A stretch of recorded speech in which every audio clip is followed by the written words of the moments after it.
Bonjour et bienvenue dans mon journal de lecture. Aujourd'hui, Parking de François Bon, un livre qui est composé de 3 parties qui se répondent, qui d'ailleurs se ressemblent beaucoup entre la première et la troisième, mais celle du milieu, la deuxième, nous permet de mieux comprendre les 2 autres parties.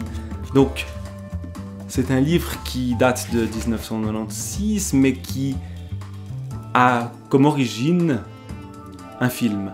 On nous dit d'emblée que la version originale de Parking, écrite à l'initiative du Poisson Volant, producteur audiovisuel, a fait l'objet d'un film réalisé par Romain Goupil, interprété par Hélène Surgère et Benoît Réjon, diffusé par Arte en avril 1993. Alors je ne sais pas grand-chose de ce film que je n'ai pas vu, donc je vais parler du livre. Mais il y a dans l'écriture de ce livre quelque chose qui renvoie à un aspect filmique. Peu de personnages, des voix qui parlent et se répondent. Nous avons une première version donc de Parking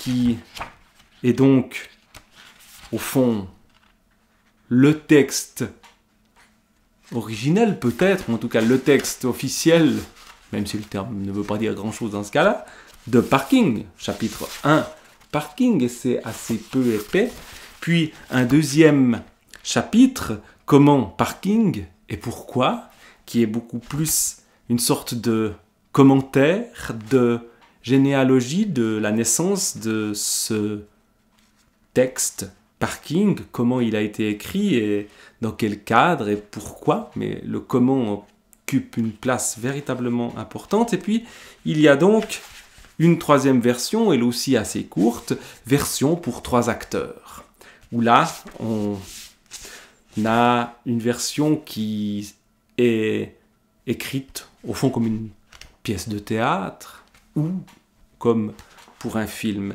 où on retrouve les mêmes mots, en grande partie en tout cas, que dans la première version. Alors, on va parcourir un tout petit peu tout ça. Voilà comment ça commence, le malheur humain à figure de carnaval. Il aime à coudre ses oripeaux sur la même frange peu nombreuse de la race. Rancune à l'encontre de qui a baissé la tête. L'ombre ici prend possession de l'air, sol d'artifice de la ville, sa propre voix, parfois, on ne la reconnaît pas. Parler est douloureux, se taire encore plus. Et le temps qui passe ferait office de couvercle. Cela n'a pas existé. Ce qui n'est plus notre peine habituelle. Te croirais-tu donc hors d'atteinte? Étage noir de ciment, dans ton parking, c'est la ville orgueilleuse qui résonne. Me voilà devant toi. Parler convient mal à ceux qui trop supportent. Mais il faut bien qu'enfin je me redresse et que tu mesures le compte. La nuit qui nous entoure dans l'odeur des pneus et l'échappement des moteurs, sans rien dire de ce fond d'urine et de cet air malsain qui remonte de plus profond encore. Tout est propice. Ce conte, l'as-tu pour toi-même dressé?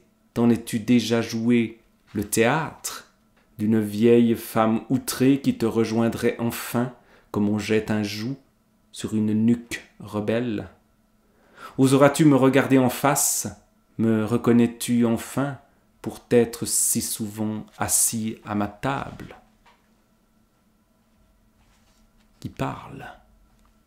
Qui est ce tu, cette vieille femme à qui s'adresse-t-elle à l'entrée peut-être de ce parking, dans ce lieu urbain décrit?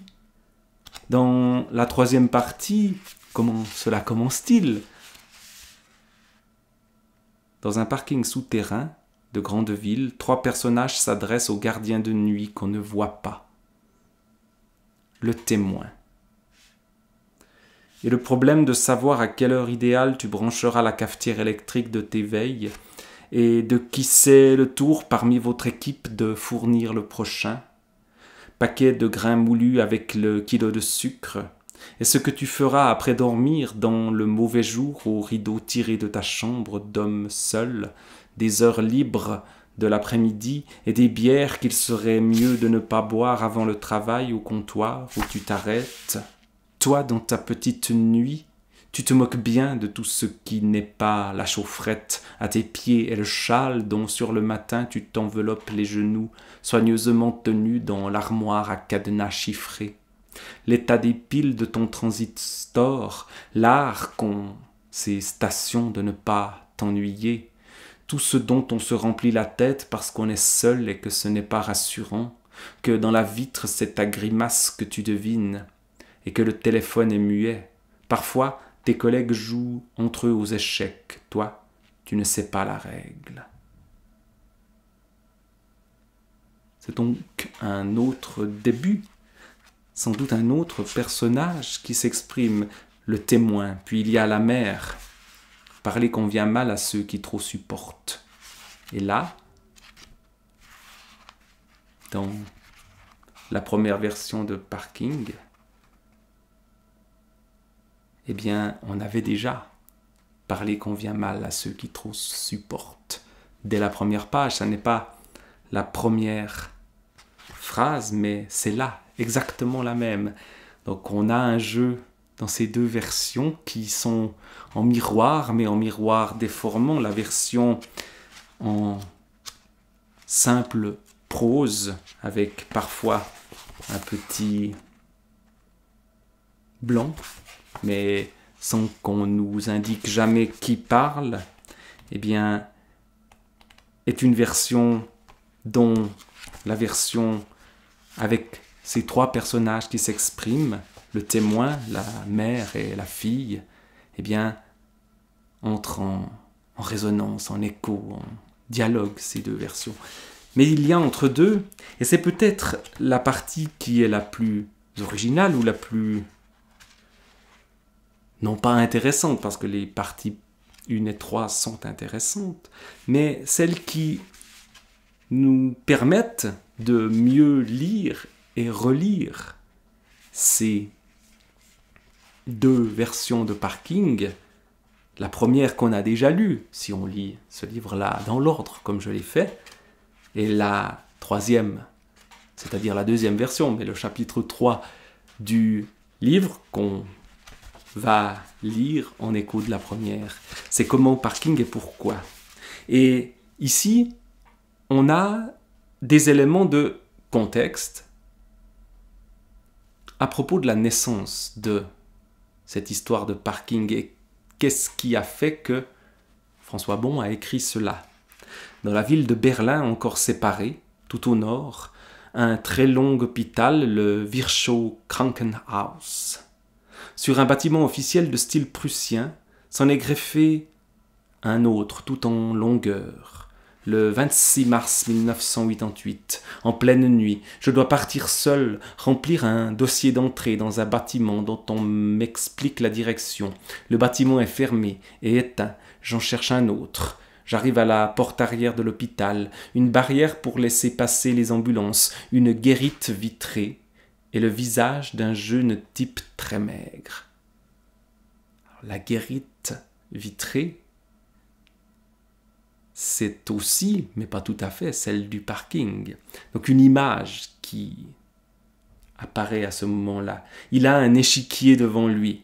Le jeu d'échecs a été évoqué aussi. Et un téléphone à son oreille. Le téléphone aussi. L'autre joueur, sans doute, à l'autre bout du fil, lui aussi m'explique une direction. Je me retrouve vers le même bâtiment, trouve finalement une entrée en sous-sol éclairée et encore un type de garde. Il inscrit l'heure d'entrée sur son ordinateur, mais ne trouve pas le branchement d'imprimante. Il va chercher quelqu'un. Quand je reviens avec mes papiers, l'enfant est né. Moment donc important, la naissance d'un enfant, de son enfant. Donc ici, il s'agit bien de François Bon lui-même.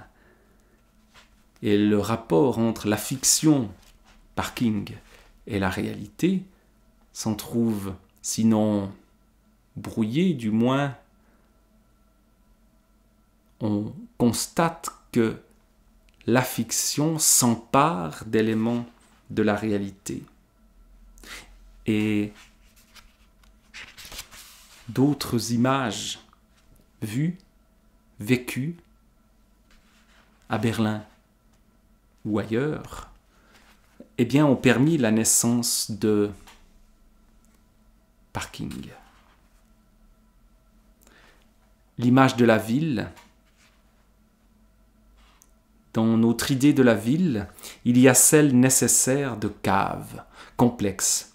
Elle est la porosité du monde fondamental, la terre et son sol, à ce qui accroche les êtres provisoires, nous, pour vaincre symboliquement leur nature éphémère. On creuse pour construire comme on creuse pour finir, ou déposer ceux qui ont fini. On se retrouve dans un parking souterrain, dans des lieux sous la ville, ici. Et au fond, parce que cela correspond à l'image que l'on se fait de la ville comme porosité du monde fondamental, de notre rapport au sol, à la terre où nous retournerons, même s'il était question de naissance un peu avant. Et donc on lit tout ce qui a permis de donner naissance à ce récit et à ce film et à cette triple prise de parole dans la version suivante de Parking. François Bon va évoquer aussi certaines habitudes qu'il a, ses lectures de tragédie grecque avant même d'entrer dans l'écriture, où il note des phrases tirées d'Eschyle, par exemple, dans un carnet. Et puis le moment de l'écriture, avec aussi des réflexions autour de ce rôle de la tragédie. Et donc, cette partie du milieu est celle qui, au fond, nous permet de lire avec ce qu'elle charrie les deux parties qui l'entourent. Ces histoires de parking. On se sent plus armé pour les lire. On en saisit un peu mieux les enjeux. Enjeux qui nous poussent vers la tragédie. La mère, la fille qui souffre et s'en va, le désarroi de cette mère qui se retrouve avec les enfants, le couple qui se déchire, tout ça dans cette ville et avec ce parking comme horizon. Voilà quelques mots que je pouvais dire sur Parking, un livre de François Bon.